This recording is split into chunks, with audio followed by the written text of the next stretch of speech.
Pobelter gets a ton of criticism all the time about being the weakest link on this squad. I mean, even you go back to the votes for All-Stars, it was like, okay, all of Immortals plus Jensen. He's the guy that was left out. Well, I mean, I think last split I performed very well, so I think it was kind of deserved. And Pobelter is not really a playmaker, so people don't think too highly of him in that regard. Whatever. Like, I really didn't care. Last split, it would just be like, you know, you guys can make some aggressive plays in the side lanes, I'll just survive. The meta is a lot more mid lane focused now, and I think I'm doing a good job of using the resources that my team is putting into me, so I think that's why I'm having most player of the game right now. I think he does his job very well in Immortals, but any mid laner could do what he does. I need to show like a longer period of time of me performing like this, and then people will start praising me too. The champion, standing tall to the end. Everyone else is falling, they keep on calling again. Who was the best is the question they keep on asking. I am constantly snatching while I'm giving out crash. Let's go, let's go, let's go, let's go, let's go, let's go, let's go, let's go, let's go, let's go.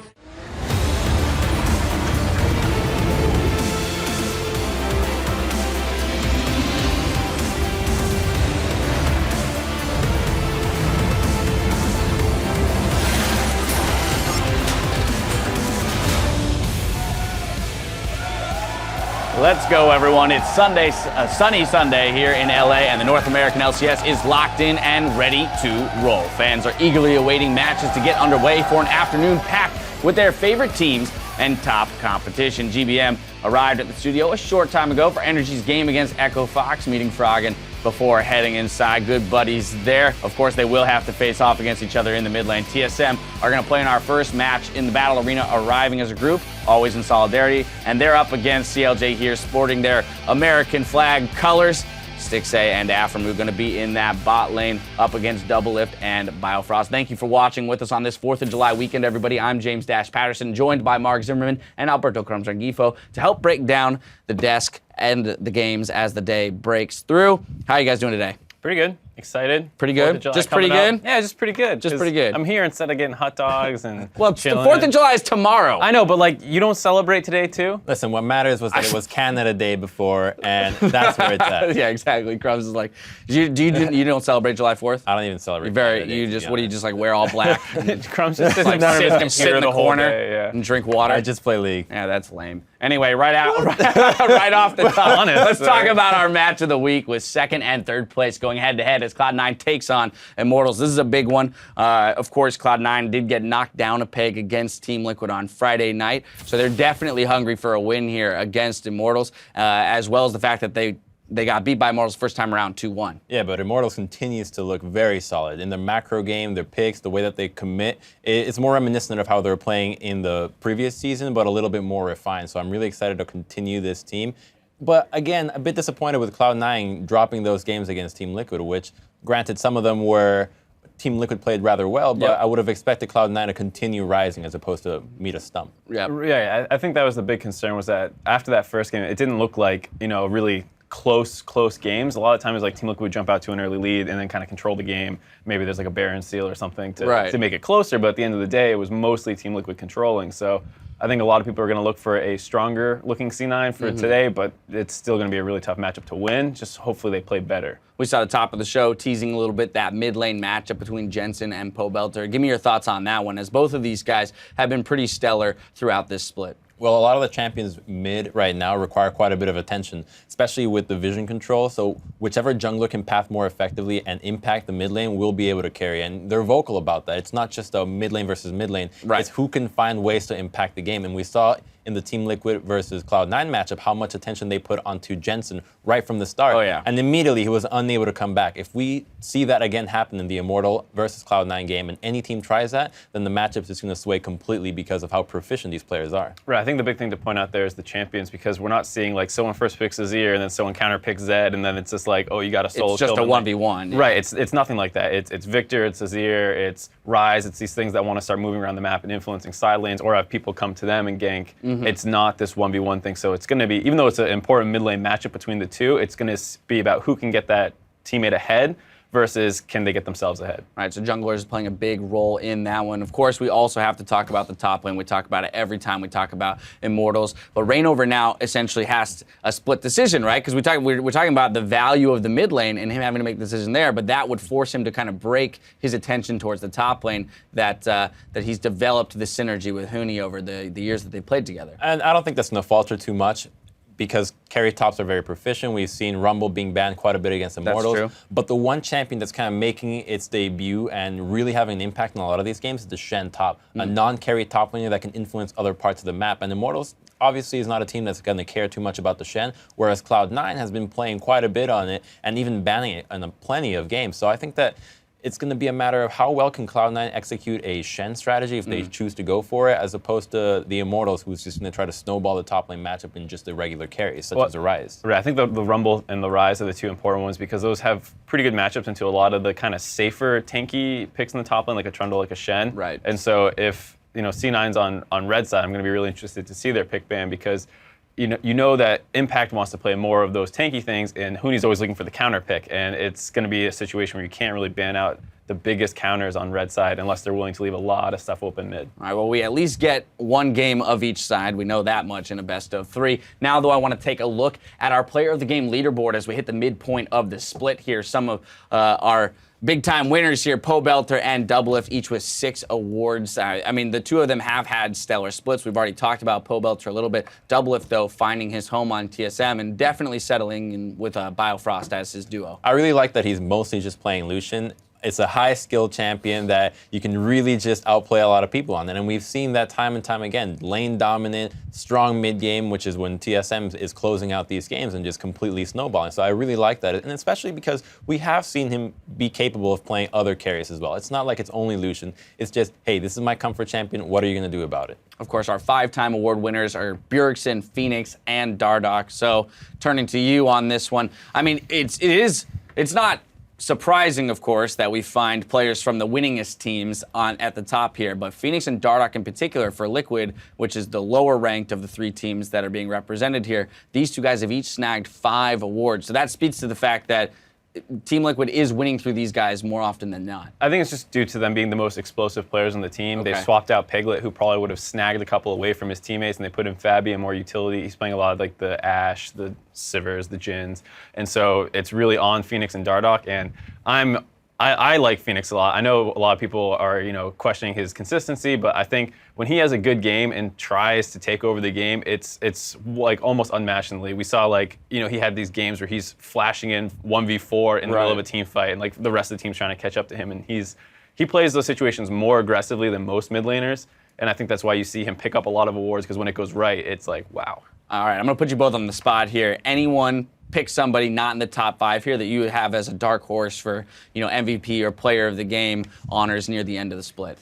I would go Who with, deserves to be up here, basically? I think it depends how Envy's season closes out. I Okay. think if they manage to push back into top 4, potentially top 3, you might see Seraph getting some attention, just because it is such a new team. No one was expecting much. He's the most obvious front runner on that team as someone who is controlling the pace of the game. We see that when he's on Fiora, gets his counter picks, or like a Lissandra, he can help in both split push and team situations. So I think if that team really does well, he could get some attention. Crumbs? For me, it's Lorlo. I mean, Okay. he's had a lot of games where he's actually really strong as a top laner. While lacking a little bit of consistency, a lot of times he's able to put so much pressure on the map that it's kind of unmatched, because I feel like a lot of teams underestimate how strong Team Liquid can be, and they definitely capitalize on it, and we've seen him take over games just split pushing, and even towards the end of last split in the playoffs, he was going off. All right, so if we can find that consistency, maybe he shoots up the ladder. For some additional context on how player of the games impact this MVP split vote at the end of the split,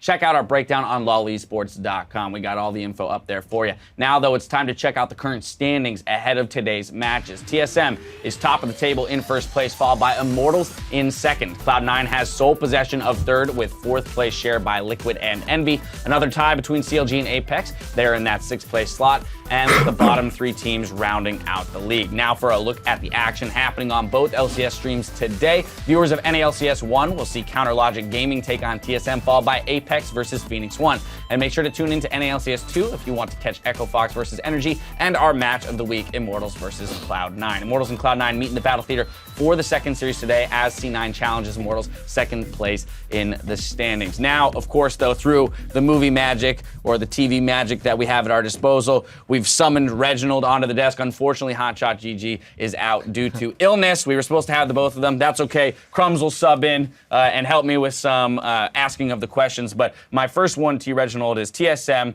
out to a 9-0 start, having beat every single team in the first half of the split. This is the best start that your organization has ever had to a split. How does that feel? It feels great, and I'm really proud of the coaching staff, the players, for putting in their hard work. Going to Korea to boot camp right before the season start, and really not taking a vacation.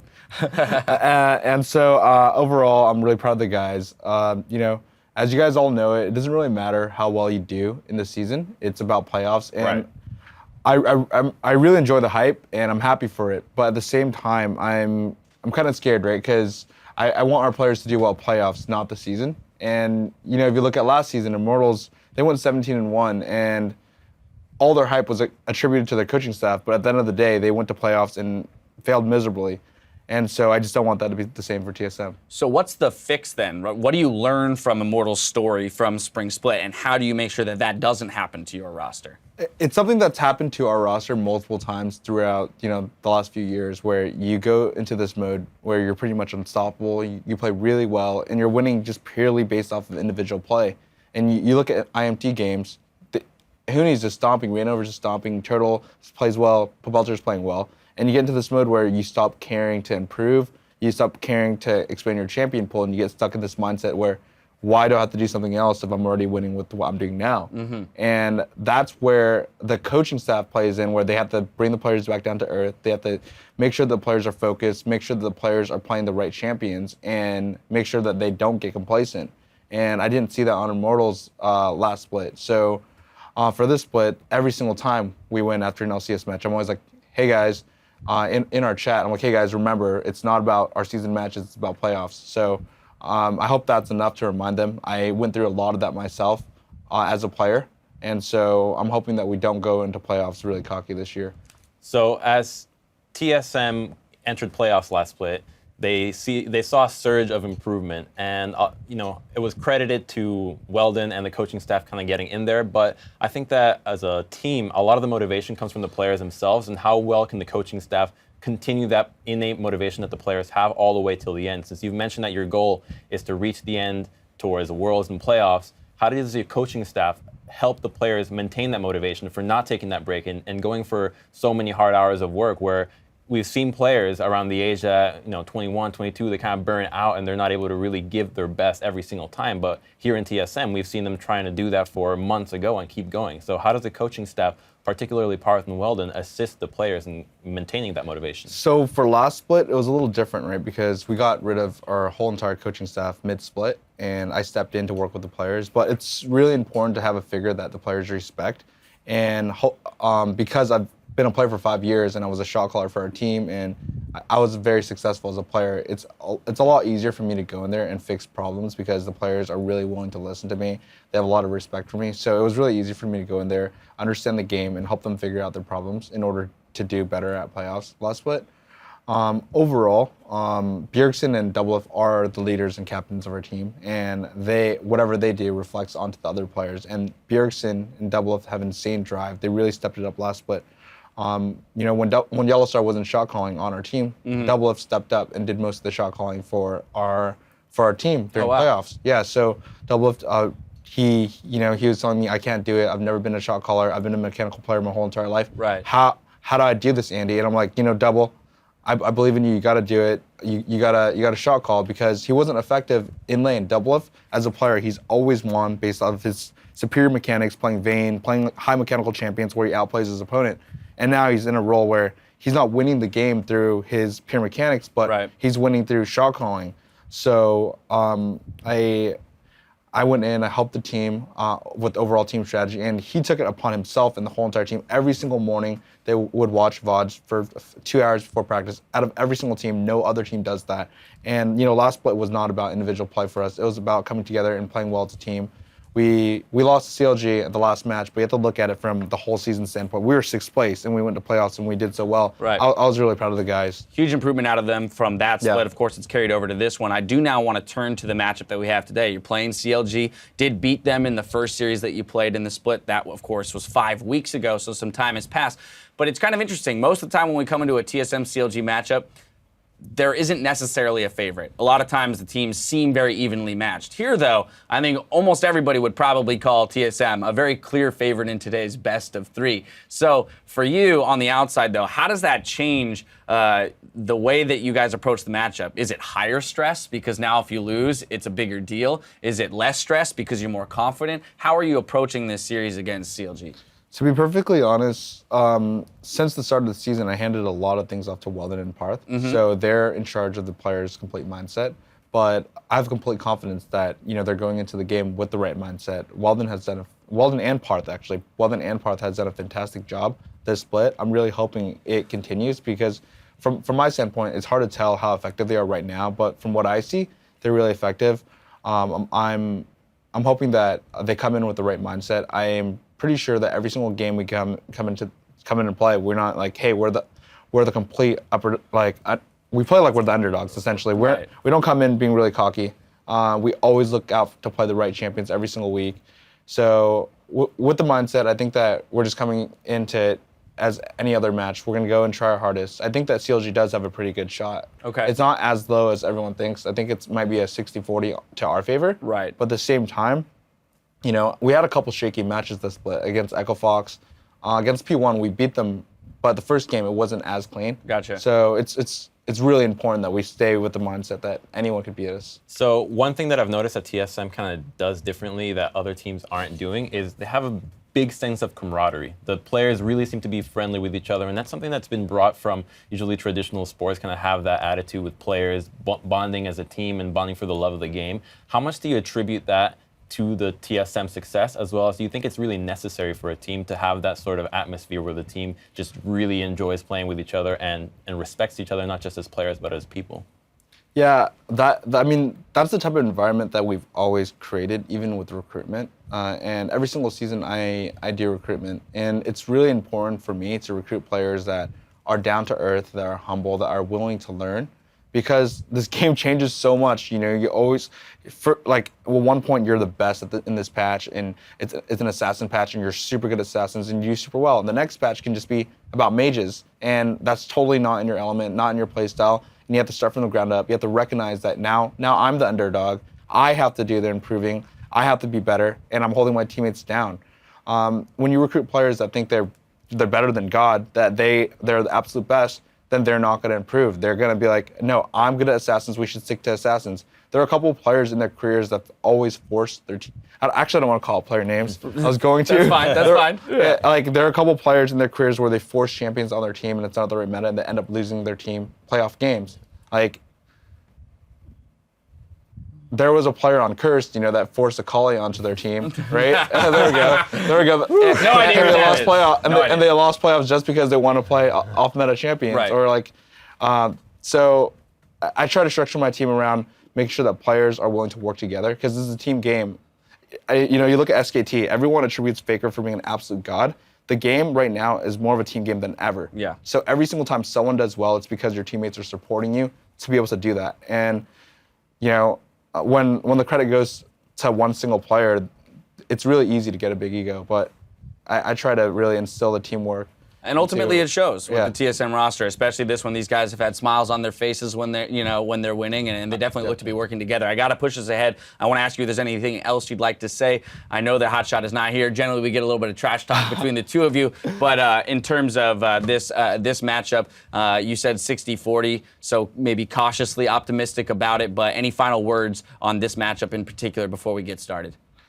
Well, I mean, I'd like to say that we're going to stomp CLG. I think it's going to be a close match. Hot Shot's obviously nervous. He didn't show up today. That must be what it is. Called in last minute saying he was sick, so maybe we have a higher chance than I think. Okay, I love it. Well, thank you very much for taking the time to talk with us today. Best of luck to the team. Feel better, Hot Shot. I will take you at your word that you were actually sick and not scared of the interview. So we wish him the best as well. I think we're all excited to get the matches underway. So now it's time to send it over to the casters to get us started. Thank you very much, Dash! Happy Sunday, lords and ladies. Thank you for joining us. I'm Rivington Bisson III, and my partner in crime for this NAL Classico matchup is none other than Sam Kobe Hartman Kensler. Oh, baby. I like how the trash talk has evolved there. Much more subtle now. It is. Well, maybe not subtle, but... I don't want to, but I'm gonna anyways. So you know the history about this match. You know the rivalry coming up. It's Counterlogic Gaming versus TSM. These two teams have faced off in the last two NA finals and are finding themselves head-to-head on the Rift once more. But this time, TSM are coming in full throttle. Looks like nobody can stop them. A bit of a different story this time around because TSM, they've been unstoppable all split long. As they said on the desk, they've defeated every single team in the North American LCS, and they do not show signs of slowing down.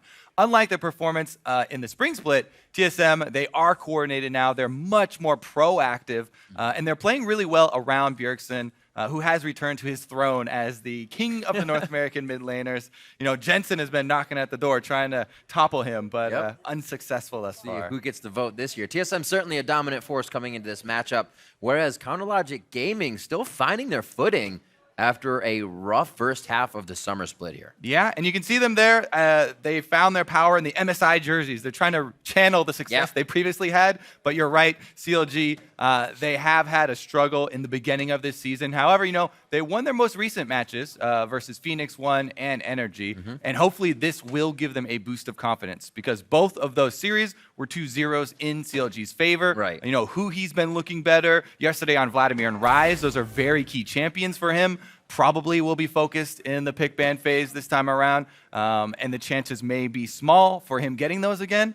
But it's another thing that CLG have talked a lot about. They're struggling to play through the mid lane a little bit, and they're trying to learn still, midway through the season. But one thing I can say for sure is that TSM definitely know how to play through the mid lane. Bjergsen puts pressure there just by being in the game himself. And if there's a team that's going to teach CLG how to play through mid lane, it might very well be TSM today. That's true. They'll see if they can multitask, take a little bit away from him, take that glory wave that he's getting so much back of, and then give him some of their own medicine. Like you say, though, CLG are showing some improvement in their most recent matches, and hear who he describes the current situation. We're losing lots of games, and we're still we're lost right now. But recently, 2 or 3 days before Scream started to go pretty well, and then everyone started to be pretty positive, and then almost same as the last split or at MSI when we were positive. So it's just a matter of the time, how fast we can get to the level that we were before. How fast indeed. I mean, everyone's pointing to the mid lane. So many people are always just, that's the main guy. The meta's shifting more towards mid lane. But it really is all about teamwork. As Reginald kept re-emphasizing now, it's more about teamwork now than ever.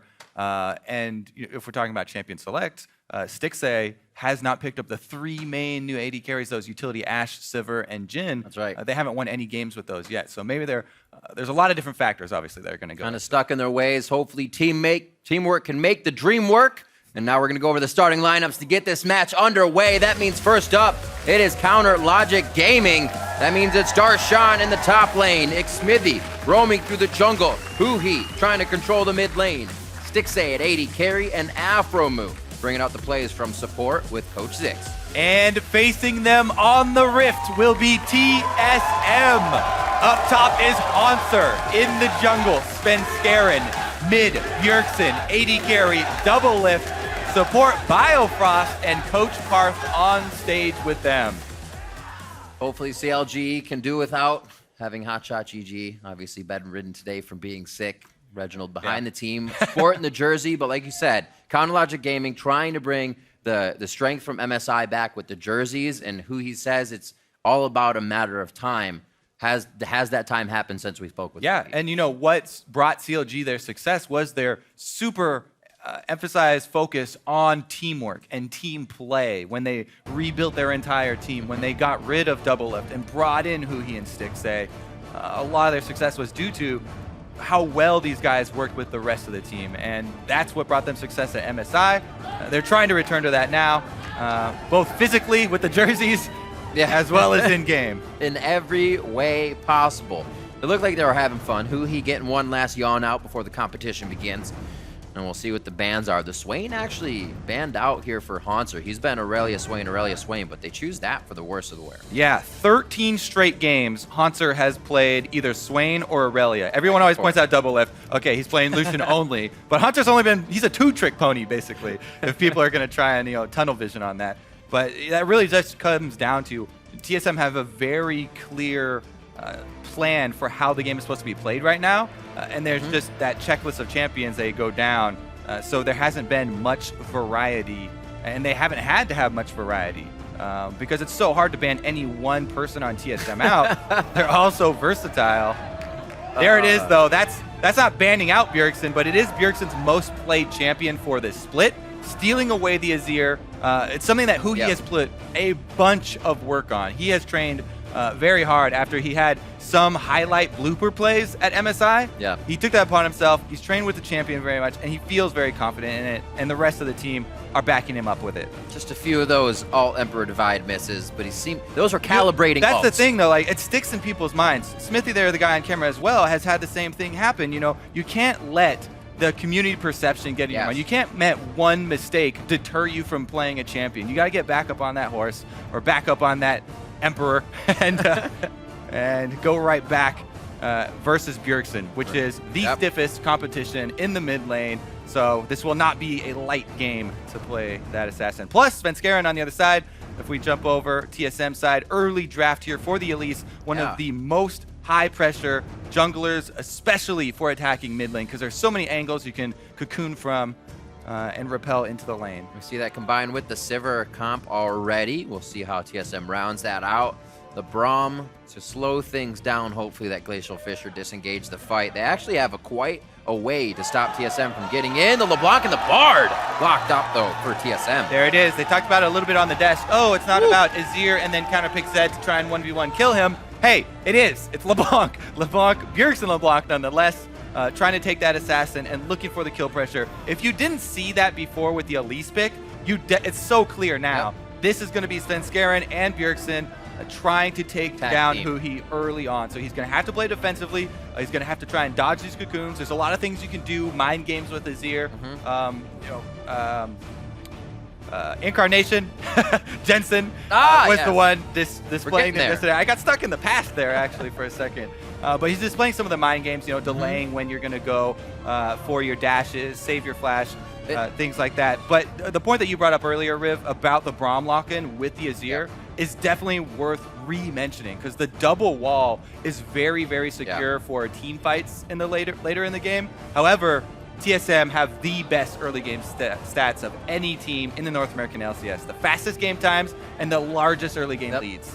I think Mark was saying something about Kalista just the other day. If you're to see another one, what would it be? Why not still Kalista? I think that was the way it went.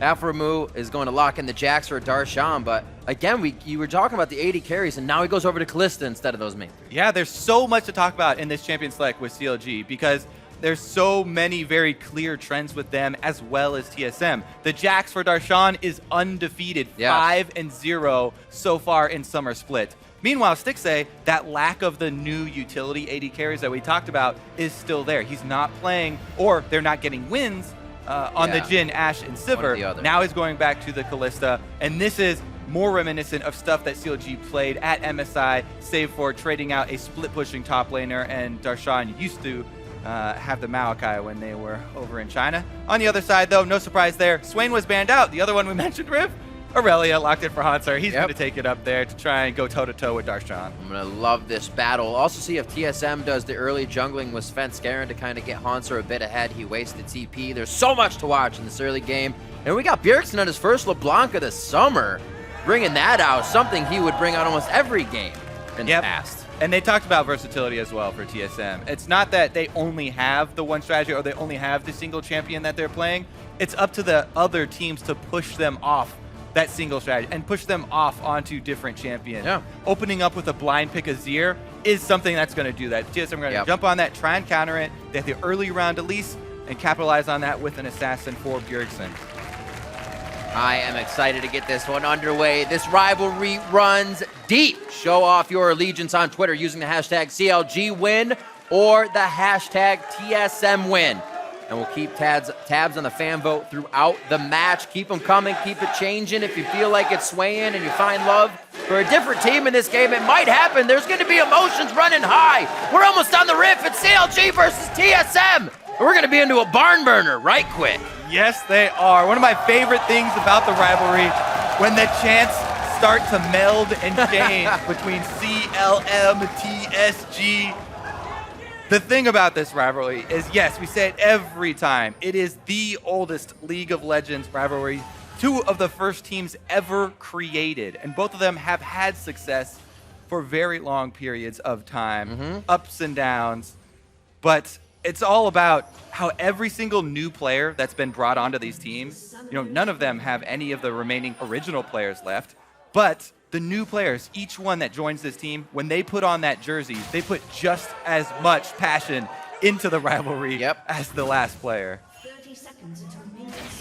Filling big shoes as you step onto either one of these teams. In the beginning, created as friends apart, then CLG, Hotshot, and TSM Reginald step back, say, I'm going to make a team that can beat your team. And we still have that till today. It's like an anime almost, and they're still in the 5th season of the anime now.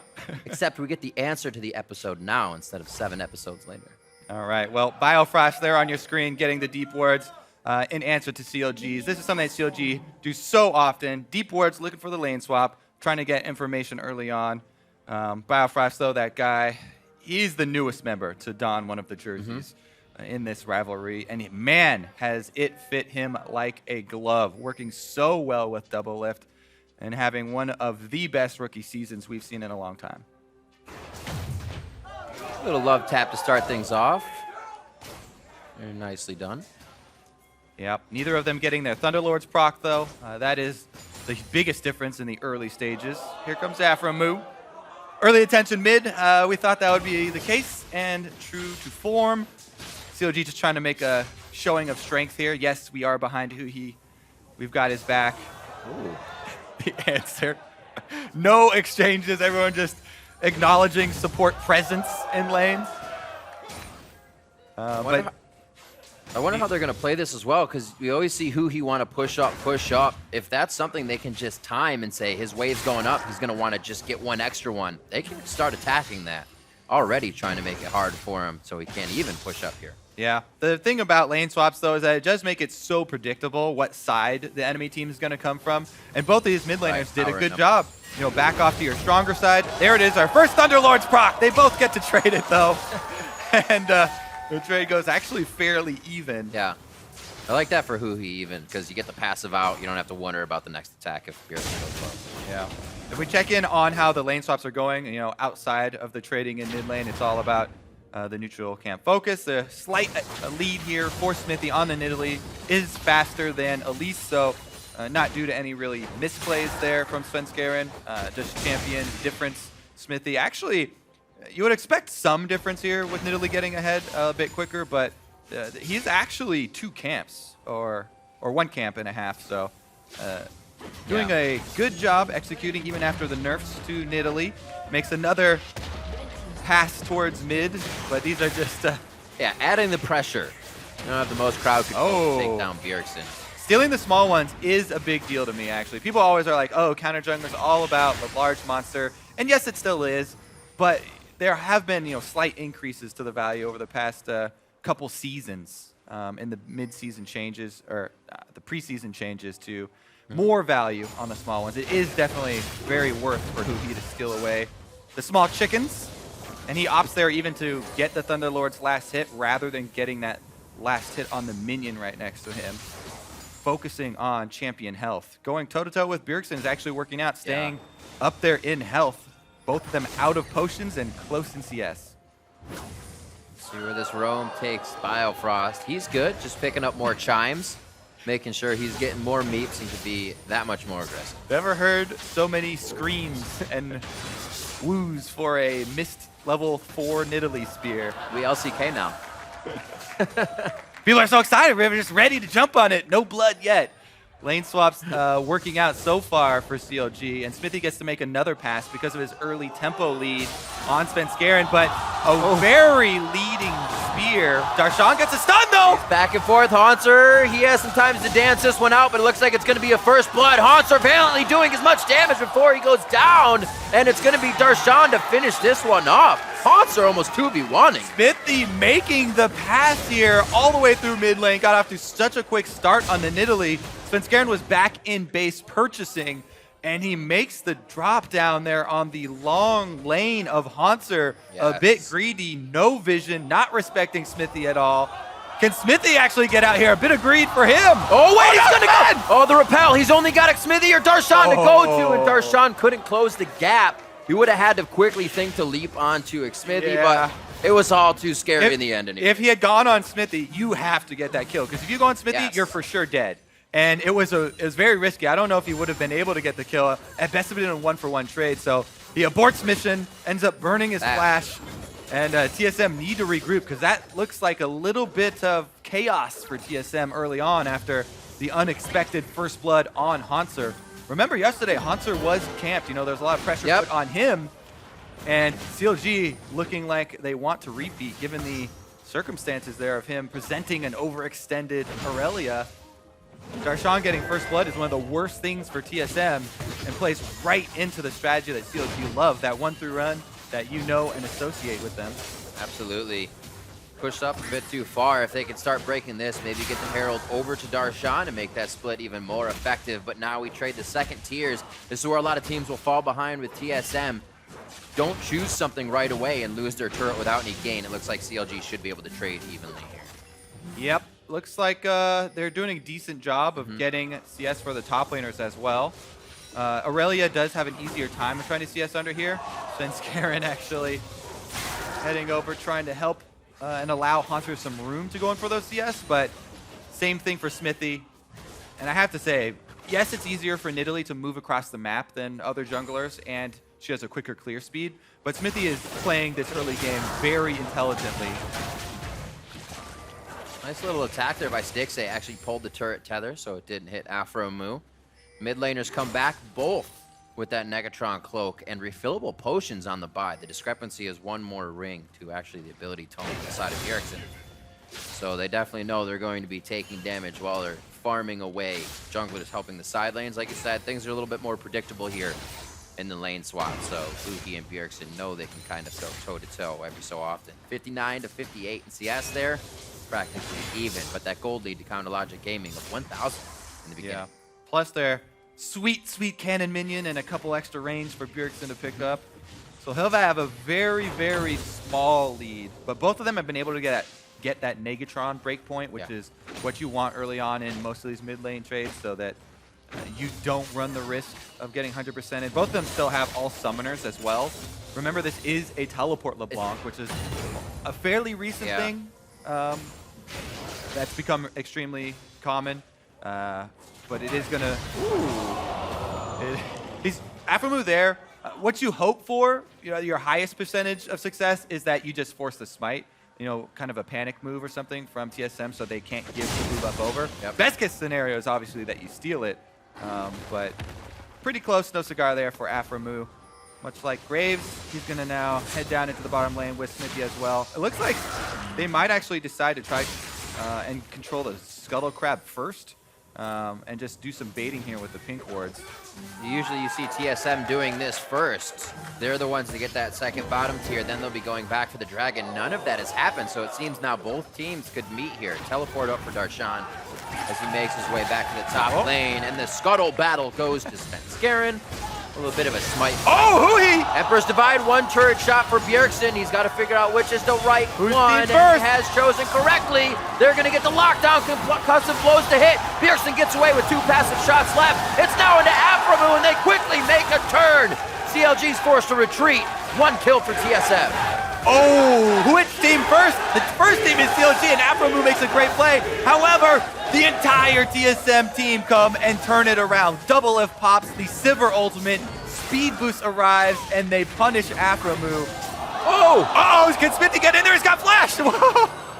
It might have been his death when he went in there and traded again for a 1-for-1, but I say you go for that, sucker, because Double F slow on mana, but he doesn't want to go into it. A little bit wary of the fog of war his here. slalom through the minions here saves his life. Yeah, so look at this too. At this point, if you look at the mini-map, Smithy's with the other three. If they all move up now, then they would have got there in time, but Smithy jumped onto the red buff. He was just a hair behind, and he makes the decision to stay.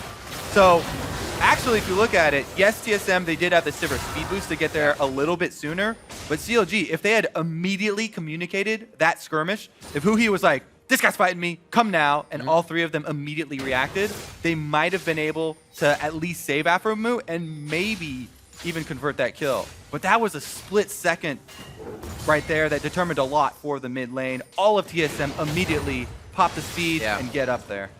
And that's what we were looking for Huhi as well. Is he going to be hitting those ults in mid lane, especially on the LeBlanc? He hit it. Very, very hard to lock down.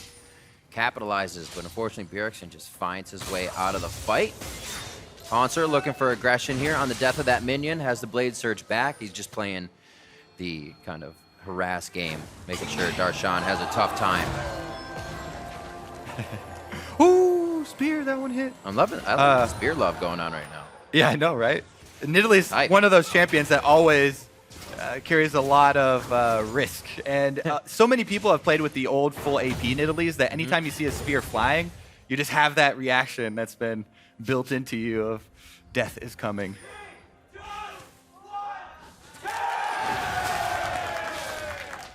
That ward will not evolve. No.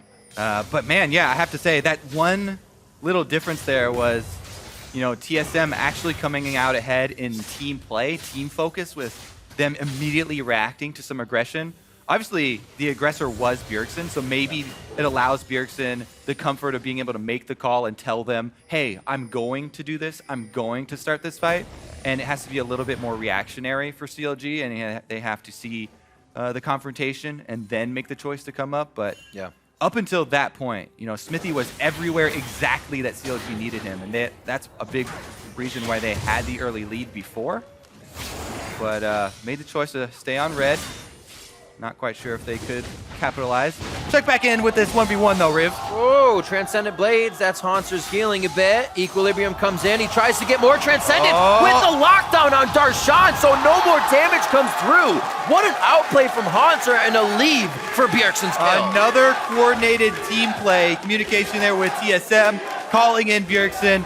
Darshan doesn't want to flash over to try and answer. He was a bit lower already. Not quite sure if he could have gotten it by answering the flash, or if there was maybe a couple seconds left on it, but I think the option was there. Anyways, great outplay there from TSM. They used that teleport, pointed out from LeBlanc, and grab another kill for themselves, evening up the gold. They've made up for the early CLG lead. However, CLG, remember they built their comp around this late game Azir. Braum has an extra wall, and Stixxay is going to be able to have a lot of room to work with. That Azir provides a lot of zoning for both of them. Biofrost saying, I see you. Miracle Steal here from Biofrost? That would be the only way. He went for the early. It was like, maybe they're going to try and combo it early. That's what he was thinking. Yep. Because you know that if they wait till it's low, he can easily just wait till it's in smite range, and there's no way support Bard can put out that much damage. The one way that you do get that steal is if Smithy tries to combo with other abilities, doesn't hit it at smite range, and then you snag it because he miscalculated, but not the case. So let's take a look here. Darshan does have flash from the very beginning of this. Okay, so that's not going to be the one. But he's winning up until now. Turns it with the stun, which is how Aurelia fights go. And then, yeah, he was only one hit away from dying again, so that was just a good play there from Hanszer. And after further review, I think that it's good that Darshan saved his flash in that scenario, and just he was resigned to his death because he had been fully committed. Hanszer pulled off the bait, and it was fully taken. Look at that. I think they miscounted. Won't Pink fool ward's me a 4, again. guys. You got to start from 4, not 3.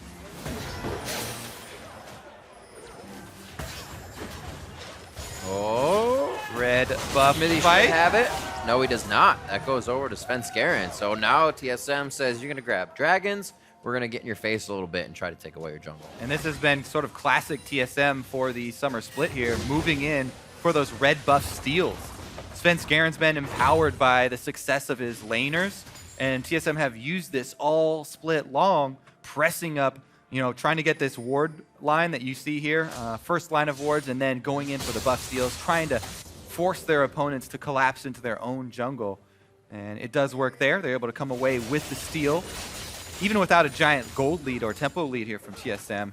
Able to pull off the same play. Blue going to be handed off to Bjergsen at this moment as well. See if he can try and create something in that mid lane. He did get kill credit, remember, from the earlier skirmish. So even though they're close in CS, Bjergsen does have the completed Morellonomicon.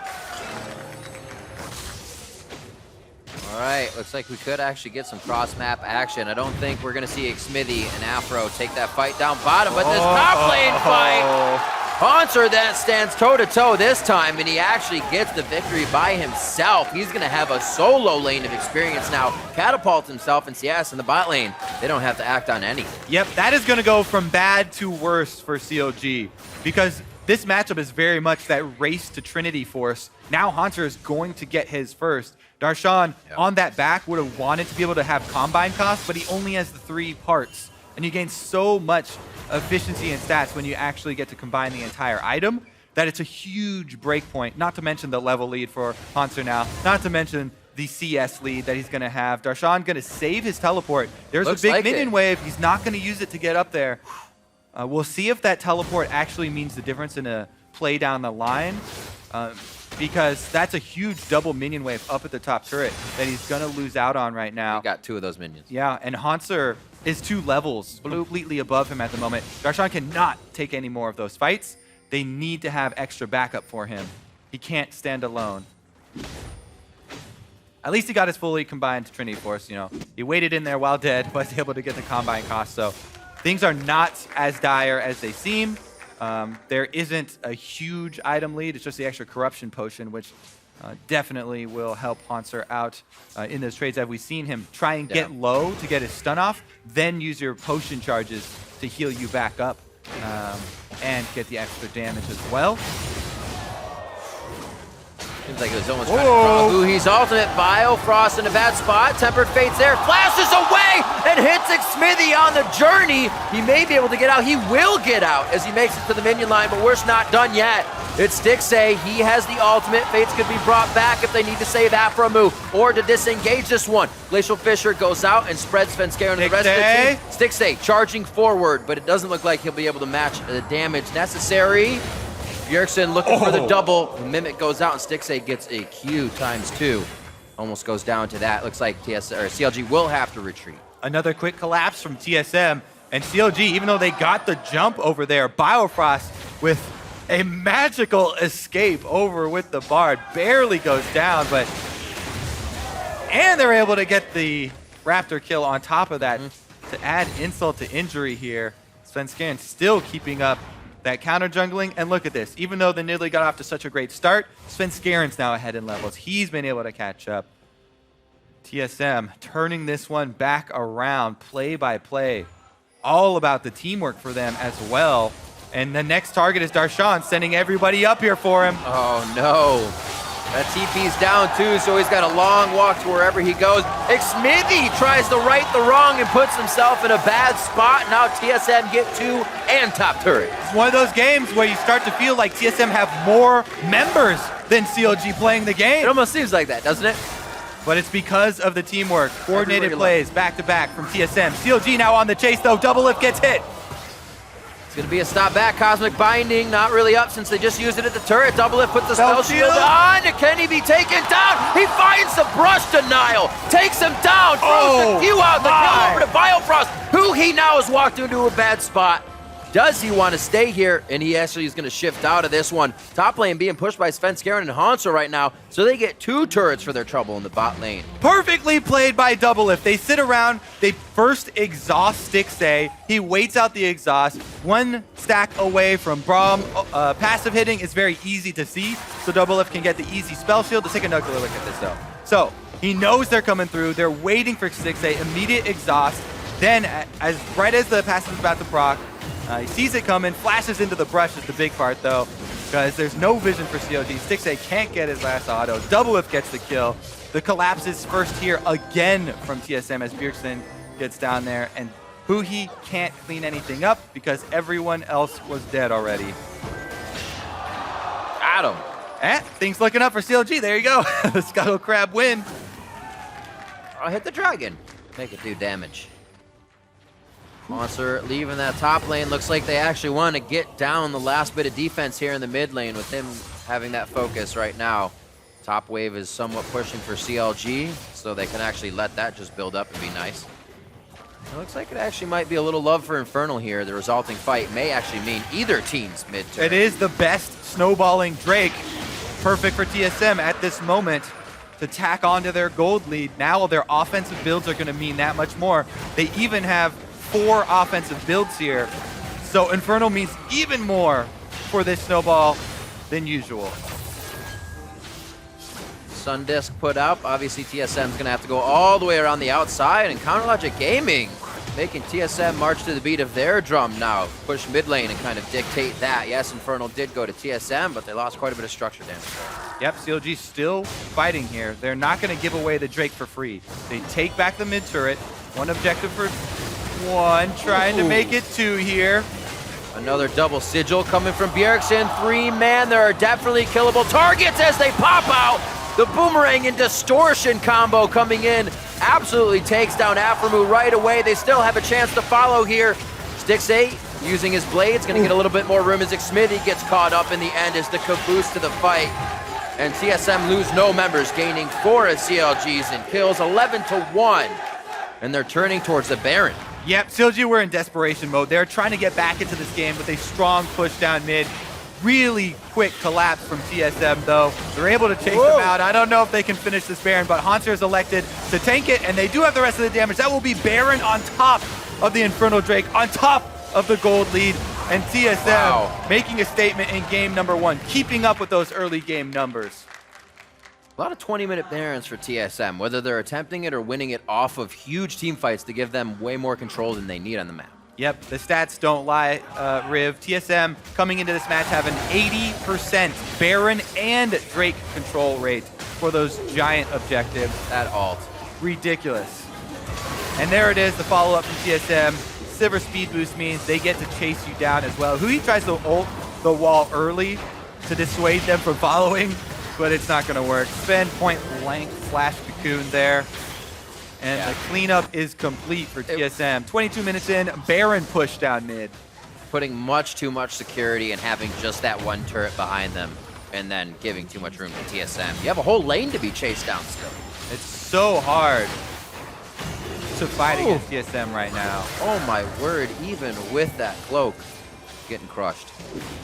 They talked about it so often. Reggie said they haven't even taken a vacation. You know, it's all about the hard work for TSM members. They practice every single day. Bringing back MSI memes. This is what could have happened if you didn't take a vacation.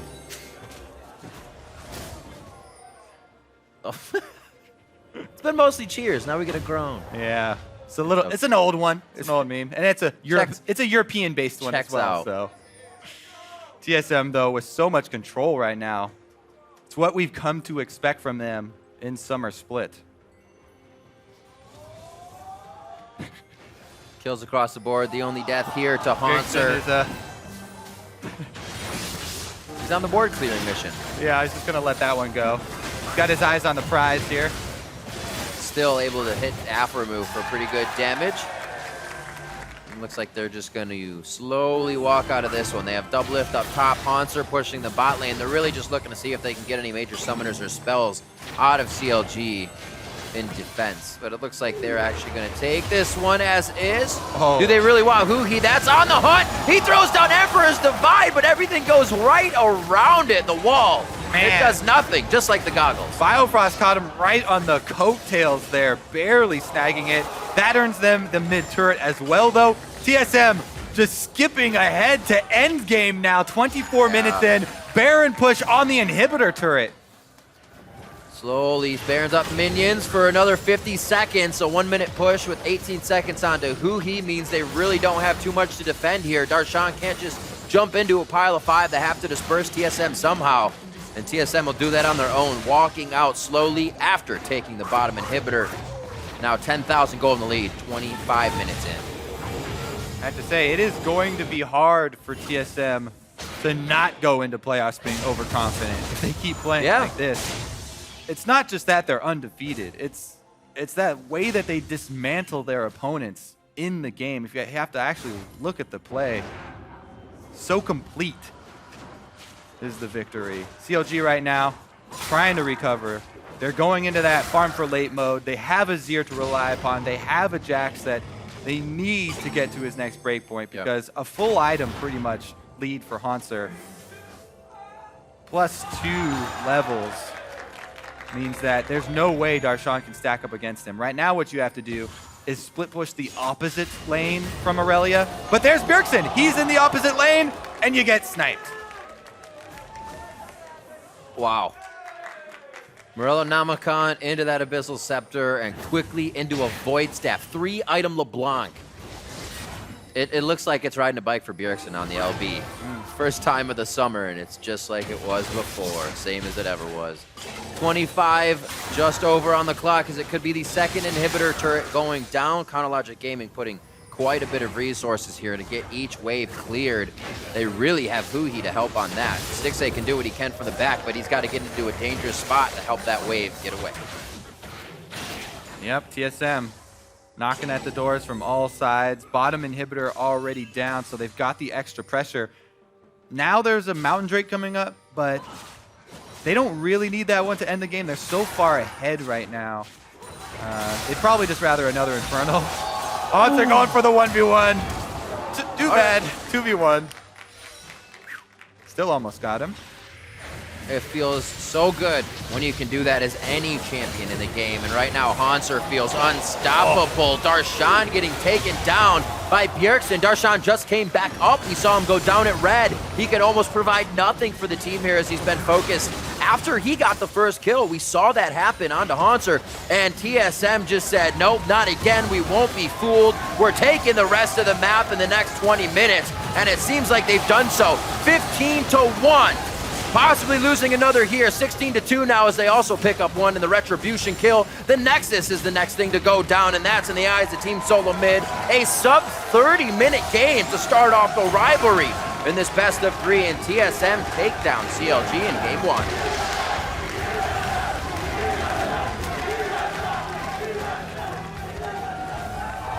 My goodness. Statement game.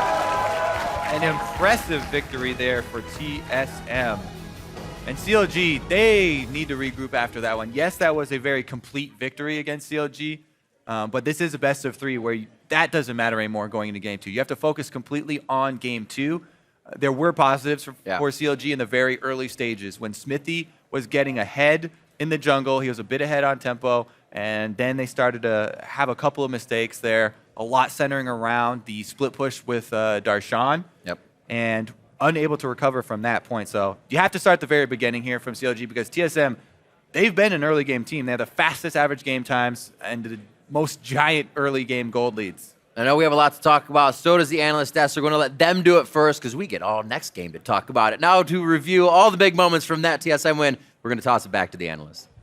Thank you very much, Riv. I mean, it was a quick one. It was a quick one, so there's only so many moments that we can reveal and go over since the game ended so in such a dominant fashion. TSM, when Reginald on the desk earlier was 60-40 was a little... well, that's the thing. I mean, I respect generous. that. I respect that because it does reflect the mindset of the team in that they're not going to walk in expecting, 100 to 0. We're for sure going to win this game.